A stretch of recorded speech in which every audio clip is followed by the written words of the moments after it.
higher states, I guess, for lack of a better word. And if so, I'm not really sure how to get around the idea of self-improvement.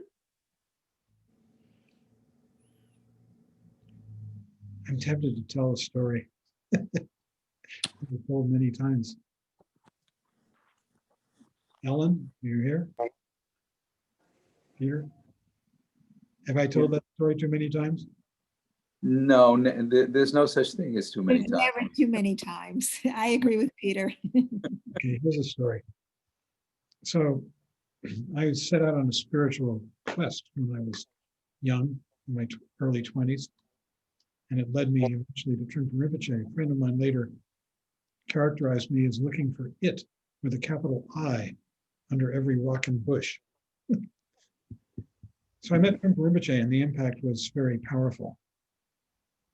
And at one point, he invited me to come visit him in his room anytime. Well, his room was the inner sanctum, and I was frightened to do that. But one day I screwed up my courage and went to the door. There was this teeny little bedroom in this derelict farmhouse up in Vermont. And I knocked on the door. And what I didn't know was that on the other side of that door, Rinpoche was sitting on the bed, surrounded by probably half a dozen or more students. And he had been invited by a local minister in Barnet, Vermont, to be on a Sunday talk show on television. You know, he had one of those TV shows, and he had accepted the invitation. And the minister had sent him a questionnaire to fill out to give the minister a better idea of who his guest was. And so Rinpoche, one of his students, Franny Lewis, was reading him the questions, and he was dictating answers. And she was writing them down. And I knocked on the door, and the door swung open, and he turned to look at me over his left shoulder. Franny was sitting at the end of the bed. And he answered the question that she had just asked him. And I didn't know this. I just thought he was speaking to me. The question that she had just asked him, that the minister had posed, was, what is the purpose of life? So there I am, standing in the doorway, kind of frightened, you know, like intruding on the inner sanctum. The door swings open, he looks at me, and here's what he says.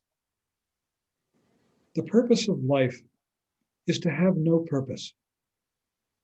If you have a purpose, you just make a nuisance of yourself, to yourself and everyone else.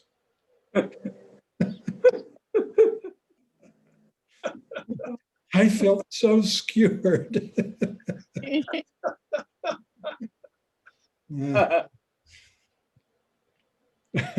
There's a very Buddhist answer to that question, don't you think?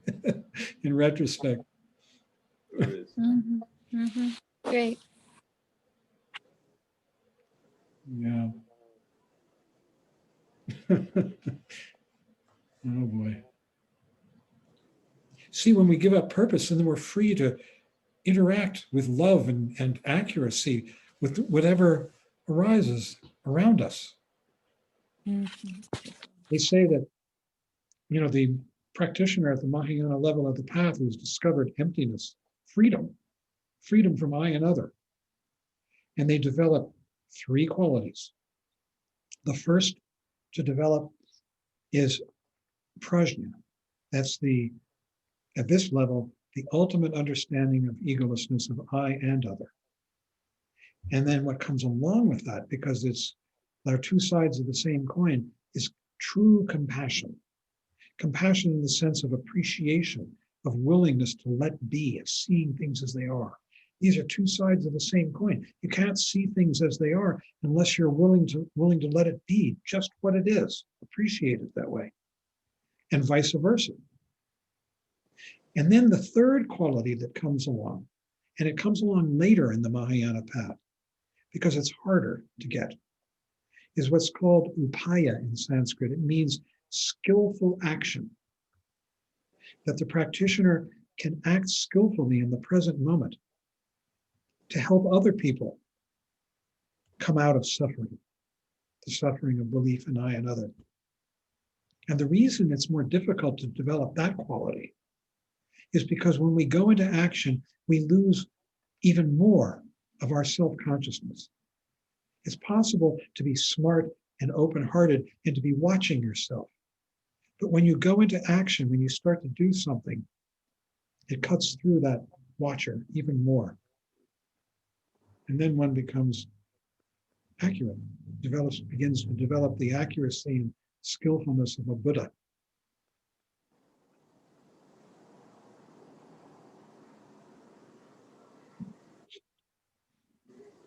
Have no purpose. Yeah. For some time, somebody was putting on emails a tagline, and I used to get their emails, and it said, it was from Trungpa Rinpoche, a quote, "The bad news is we're falling through centerless space. The good news is there is no ground."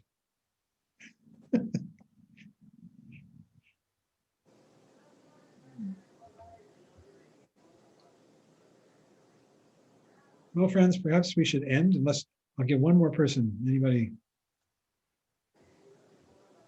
Peter Goldfarb. I just want to, I'm sitting here thinking there's a kind of glorious irony to all of this. I don't know how much I have, but in other cultures and other religions and so on, there's this notion of almost penitence, 40 days,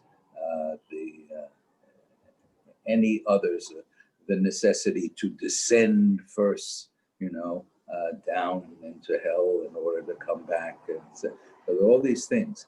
But with us, if I can say us, it's exactly the opposite. It's the less we do, is it not? That's really that's the teaching. Is a kind of glorious nothingness, because the more that we try, the further away we get. No? Yes, you're right. Because the more we try, the more we affirm the notion that something is wrong, fundamentally, that we have to fix.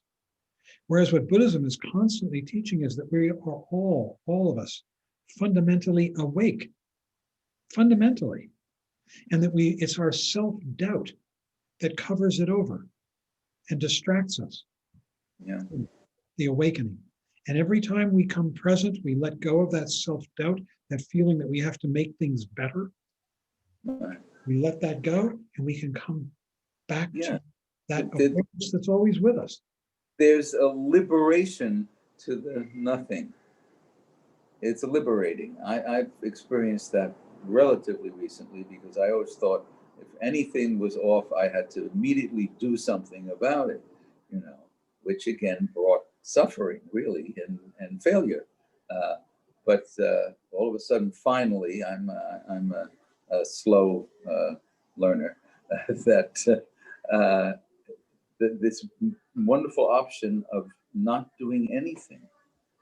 And also, I will never forget what you had said not too long ago, is that when we're not trying to do something, make something, so on and so on, and then through the experience of meditation, there's things that just happen on their own, and it's puzzling in a way. Well, gee, I thought I had to, go into therapy for this, and read this book and have this teacher, and so on and so on. But just by this simple fact of, so often what you say, being in the space, there's a kind of magic that occurs, and things are resolved magically, precisely by our not. The least we do, the better, in trying to make something happen. We have to sit. Yeah. So we got to end. A couple of announcements that we're now meeting every night at 7 p.m. for 30 minutes to sit, including before class. We're not going to meet for an hour in class. We're going to meet for 30 minutes.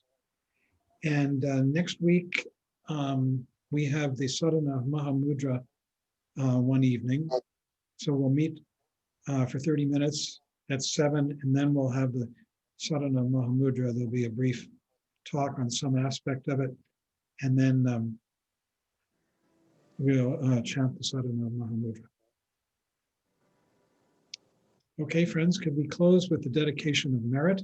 This is a very traditional thing. We're giving away our egotism and for the benefit of all sentient beings. Let me find it here. Here we go. And we're going to dedicate the offering, which is on the shrine. And this is, again, for the benefit of all beings.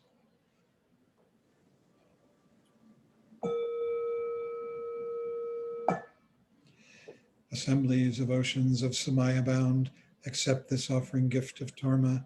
May we yogins with our disciples obtain lordship, freedom from disease, long life, glory, fame, good fortune, and all great and vast enjoyments.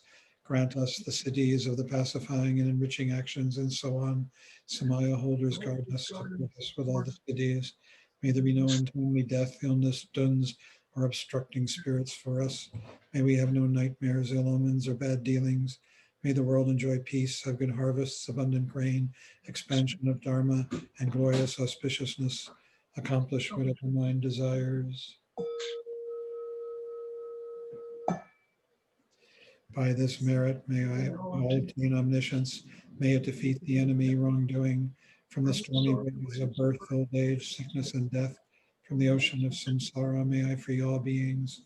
By the confidence of the golden sun of the great East, may the part of Rigden's wisdom bloom. May the dark ignorance of sentient beings be dispelled. May all beings enjoy profound, brilliant glory.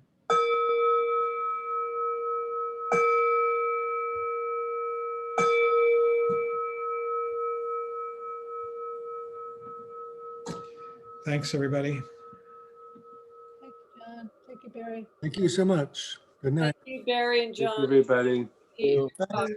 Thank you. Happy New Year. Happy New Year. Bye, everyone. Hey, everyone. Happy New Year. Bye-bye. Bye. Happy New Year. Night. Good Hard to night. get the thank you in here. Thank you, Barry, John, and everybody. I figured out how to be in 2 places at once. Yeah, I know, it's cool. You're like Maharaji. Like, Team Cory Baba, huh? Right, Wow. right. That's great. See See you later. Good to see you, Peter. Thank you for your remarks. Everybody. Thanks, Peter, for that wrap up. Yeah, it was good. Yeah. Okay, everyone. Bye, Ed, if you're there. And Peter.